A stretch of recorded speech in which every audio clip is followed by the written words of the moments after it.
For as long as I can remember, dreams have been a window to my subconscious, a realm where my deepest fears and greatest desires come to life. However, nothing could have prepared me for the onslaught of nightmares that began to disrupt this once peaceful escape. Night after night, I found myself ensnared in a terrifyingly vivid scenario, trapped in a sauna with no way out. The heat was unbearably, a relentless force that seemed to press against my very soul. The wooden walls, once a symbol of comfort and relaxation, now felt like the bars of a prison cell, closing in on me with every passing second. The air was thick, heavy with the scent of burning wood, mingling with the odor of my own fear. Each breath felt like inhaling fire, scorching my lungs and tightening its grip around my throat. Panic set in as I realized the door wouldn't budge, no matter how desperately I pushed against it. The realization that I was about to die, alone and in agony, was overwhelming. My screams for help went unanswered, muffled by the thick wooden walls that sealed my fate. Then, just as the heat seemed to reach its peak, threatening to consume me entirely, I would wake up. The transition from the blistering heat of the sauna to the cool, safe environment of my bedroom was jarring. My heart would be racing, pounding against my chest as if trying to escape the confines of my body. Sweat drenched my sheets, a chilling reminder of the horror I had just experienced. The relief of waking up was palpable, but it was always fleeting. As the day progressed, the memory of the nightmare lingered, casting a shadow over even the brightest moments.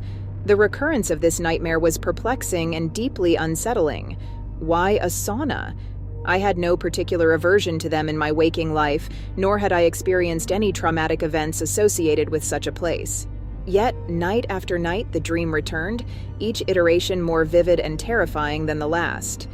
It felt as though my subconscious was trying to communicate something, a warning perhaps, but the message remained elusive, buried beneath layers of fear and confusion. The impact of these nightmares on my daily life was profound. I began to dread sleep, the prospect of returning to that sauna filling me with an indescribable sense of dread. My once restful nights were now battlegrounds, arenas where I fought against my own mind for a semblance of peace. The line between reality and the nightmarish world of my dreams began to blur, leaving me to wonder if I was truly safe anywhere. As the days turned into weeks, the strain of these nightly terrors took its toll. My energy dwindled, consumed by the effort of facing my fears each night and the exhaustion of enduring them. My waking hours were haunted by the memory of the heat, the smell of burning wood, and the feeling of utter helplessness. It was in this state of vulnerability and fear that Patrick, my spouse, announced his latest project: building a sauna in our home. The news struck me like a physical blow, sending waves of panic coursing through my body. Little did I know, this was only the beginning of my descent into a living nightmare. The announcement of Patrick's new project, building a sauna in our home, hit me like a thunderbolt out of a clear sky. My initial reaction was one of disbelief. How could something so closely mirroring the source of my nightly terror be materializing into my reality? I remember the moment clearly, the way the morning light spilled into the kitchen, casting long shadows across the floor as Patrick shared his plans, oblivious to the storm of panic brewing inside me. The casualness in his voice, the excitement in his eyes, contrasted sharply with the rising tide of dread within me. It felt as though the universe had played a cruel joke, turning my deepest fear into a tangible reality. I attempted to voice my concerns, to explain the haunting nightmares that had plagued me for weeks. But how do you tell someone you love that a project they're passionate about is the very embodiment of your deepest fear? My words faltered, lost between the desire to be supportive and the urgent need to protect myself from the impending doom I felt was coming. Patrick, ever the rationalist, listened with a mix of concern and confusion. To him, the nightmares were just bad dreams, nothing that should interfere with real life, certainly not something as benign as building a sauna. As construction began, our basement transformed into a carpenter's workshop. The sound of sawing, hammering, and drilling filled the house, a constant reminder of my impending dread. Each day I watched the structure take shape, its resemblance to the sauna in my nightmares uncanny. The wooden panels, the benches, even the heater. It was as though Patrick had plucked the design straight from my dreams. My heart sank deeper with every piece that was put in place. I felt trapped, caught in a waking nightmare where I was the only one who could see the danger. My attempts to halt the construction were met with resistance and confusion. Patrick couldn't understand my irrational fear, and truthfully, neither could I. It was just a sauna, a place of relaxation and health benefits for many. Yet, to me, it was a harbinger of death, a physical manifestation of my nightmares waiting to claim me in the real world. The rift between us grew as construction progressed, my fear and desperation pushing Patrick away when I needed him most. It became a source of tension, a constant argument that neither of us knew how to resolve. I found myself avoiding the basement at all costs, each glance towards the door sending shivers down my spine. The once familiar and safe confines of our home now housed a monster in its depths, lurking, waiting for me. Sleep became elusive, the fear of my nightmares bleeding into the day. The thought of entering the sauna, even accidentally, filled me with an indescribable terror. It was as though I was standing on the edge of a precipice, with the nightmare on one side and reality on the other, both merging into a terrifying possibility. In a desperate attempt to regain some semblance of control, I started to look for ways to sabotage the sauna's construction. I thought if I could just delay it, perhaps the nightmares would stop, or Patrick would see the distress it was causing me and abandon the project. But deep down, I knew these were futile efforts, driven by a fear that was consuming me from the inside out. The completion of the sauna felt inevitable, a ticking clock counting down to a moment I dreaded with every fiber of my being. When the sauna was finally finished, it stood in our basement like a tomb, a testament to my nightmares made real. The sight of it completed, so perfectly matching the one that haunted my dreams, was a blow I wasn't prepared for. It was then that I realized the full extent of my isolation. My fear, so palpable and overwhelming to me, was invisible to Patrick and the world outside my mind. I was alone, facing a fear that seemed as inevitable as death itself, trapped in a cycle of terror that threatened to consume me entirely. As if sculpted from the clay of my own nightmares, the completion of the sauna marked a turning point in my ordeal, one where the boundaries between sleep and wakefulness began to blur ominously. The nightmares that had once confined themselves to the darkness of my mind started to breach the walls of reality, manifesting in a phenomenon I had never before experienced: sleepwalking. At first, the episodes were sporadic and seemingly benign. Patrick would find me standing in the hallway, my eyes glazed over with a distant look, as if I were peering into another world, one invisible to the waking eye. He would gently guide me back to bed, dismissing these nocturnal wanderings as stress-induced anomalies. But as the days passed, a chilling pattern emerged. Each night, my unconscious self would venture closer to the basement door, drawn towards the sauna as if by some magnetic pull. The realization that my body was betraying me, attempting to lead me into the very heart of my fear, was paralyzing. The thought of sleep filled me with dread, knowing that with each passing night, I risked coming face to face with the embodiment of my terror. I tried various methods to prevent my sleepwalking, tying a bell to my wrist, barricading the bedroom door, even resorting to sleeping pills in a desperate attempt to keep myself anchored to the bed.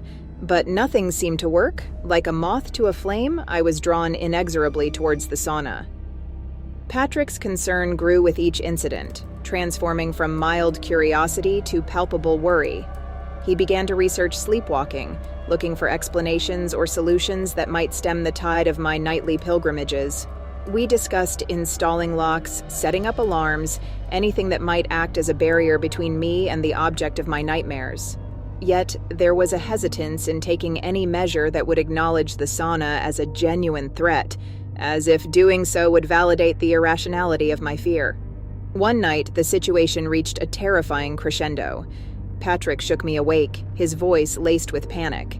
I had been standing at the threshold of the sauna, hand outstretched towards the door handle, mere moments away from entering. The realization of how close I had come to unknowingly immersing myself in the heart of my nightmare shook me to my core. The fear was no longer abstract, confined to the realm of dreams. It was real, tangible, and it was stalking me in my own home. This incident marked a shift in our approach to my condition. It was no longer a matter of if I would try to enter the sauna in my sleep, but when.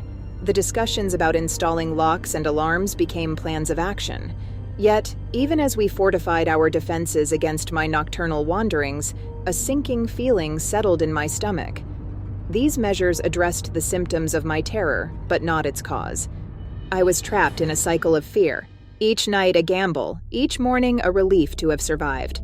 The sleepwalking episodes underscored a horrifying truth. The sauna had transcended its physical form to become a symbol of my deepest fears, a beacon that called to me in the night, promising to turn my nightmares into reality. The divide between Patrick and me grew wider, not out of anger or resentment, but out of a mutual feeling of helplessness. He couldn't understand the depth of my fear, and I couldn't escape it. We were both prisoners in our own home, bound by a terror that was as illogical as it was real. As the nights passed, my fear of the sauna morphed into an obsession. I found myself consumed by thoughts of it during the day, unable to focus on anything else. It was as if the sauna had become the center of my universe, a black hole that sucked in all my thoughts and fears. I knew something had to change, but I was caught in the grip of a terror so profound that it left me paralyzed, unable to see a way out. The line between reality and nightmare continued to blur, leaving me to wonder if I was ever truly awake, or if I was living in a perpetual nightmare from which there was no escape. The growing of my harrowing journey arrived on a night that began like any other, with the familiar cloak of dread settling over me as darkness enveloped our home. Despite our best efforts to secure the bedroom, to anchor me to safety through locks and alarms, the force that propelled me towards the sauna proved insurmountable.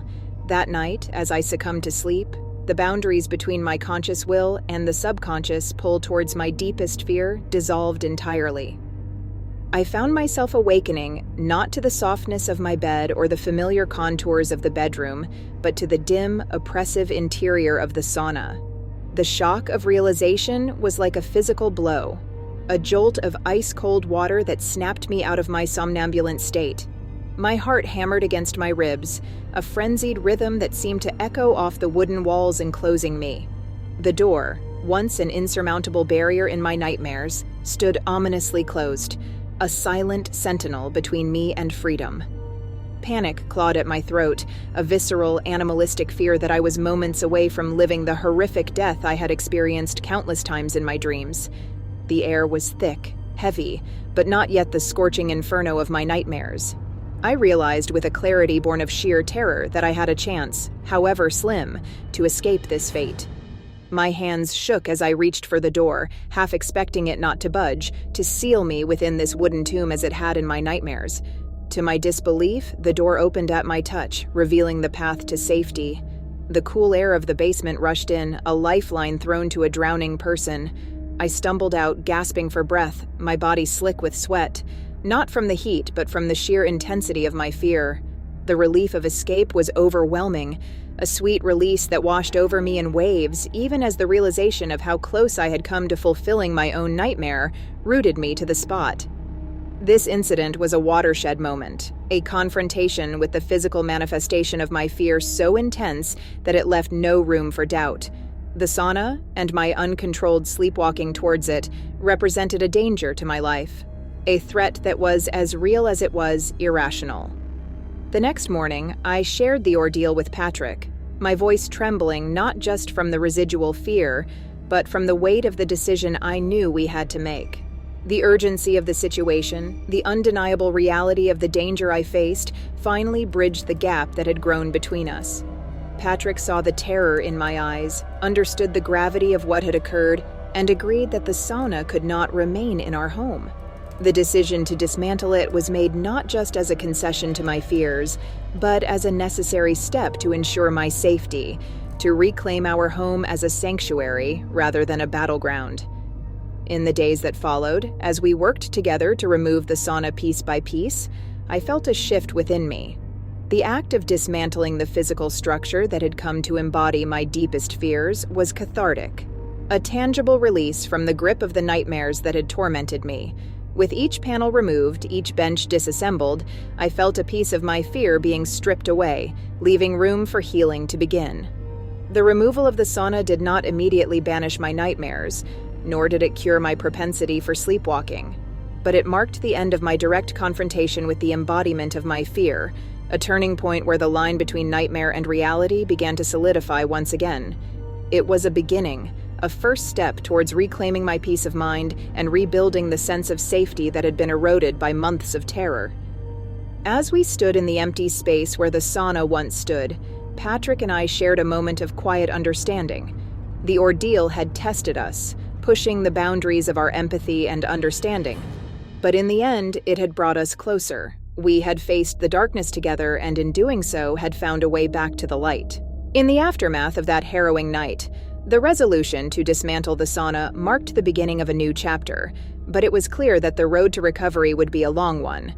The physical removal of the sauna was a crucial step, yet the psychological scars it had left behind were deep and pervasive. My nightmares, although less frequent, persisted, a stark reminder of the trauma that had embedded itself in my psyche. It was during this period of fragile peace that I recognized the need for professional help to address the underlying issues that had allowed my fear to manifest so powerfully. Seeking therapy was a decision born out of desperation and hope. Desperation because I could no longer live in the shadow of my fears, and hope because part of me believed in the possibility of reclaiming the life that had been overshadowed by my nightmares. The process was slow and often painful. It required me to confront the darkest parts of my subconscious, to untangle the web of fear that had ensnared me. But it was also cathartic. With each session, I felt as if I was peeling away layers of pain, exposing the raw but healing wounds beneath. Patrick's support during this time was unwavering. He became my anchor, the steadfast presence that reminded me of the life beyond my fears. His willingness to listen, to try to understand the incomprehensible terror that had gripped me, bridged the distance that my nightmares had created between us. Together, we learned the language of healing, of communicating through the pain and the fear to find our way back to each other. As I worked through my trauma, I also had to rebuild my relationship with sleep. For so long, sleep had been the enemy, the gateway to terror. But through therapy, I learned techniques to manage my anxiety, to create a bedtime routine that signaled safety rather than fear. Gradually, the grip of my nightmares loosened, replaced by a cautious sense of peace as I reclaimed the night as a time for rest, not terror. The sleepwalking episodes diminished as well, a testament to the healing power of confronting and understanding my fears. It was as if my subconscious mind had finally received the message that I was no longer in danger, that the source of my terror had been vanquished. Still, we took precautions, maintaining a level of vigilance as if to reassure my subconscious that it was safe, that the nightmare of the sauna would not be allowed to breach the boundaries of reality again. The journey to recovery was not a solitary one. Alongside my personal therapy, Patrick and I engaged in couples counseling, a space where we could navigate the complexities of our shared trauma. This process was vital in restoring the trust and intimacy that had been strained by the ordeal. We learned to recognize the strength in vulnerability, the courage it takes to face one's fears, and the importance of support and understanding in the face of adversity. Looking back, the experience of the sauna, the nightmares, and the sleepwalking feels like a distant storm that has passed, leaving behind a landscape forever changed but slowly regenerating. The scars remain, both physical and emotional, but they serve as reminders of the resilience of the human spirit, of the capacity to face the depths of fear and emerge stronger on the other side. Today, our home is a sanctuary once again, a place of peace and safety.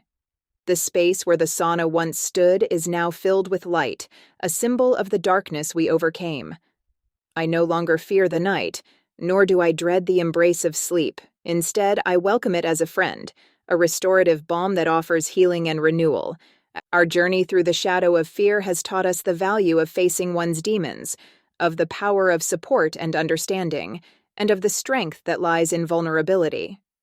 It has shown us that even in the depths of terror, there is hope, and that healing is possible with time, patience, and love.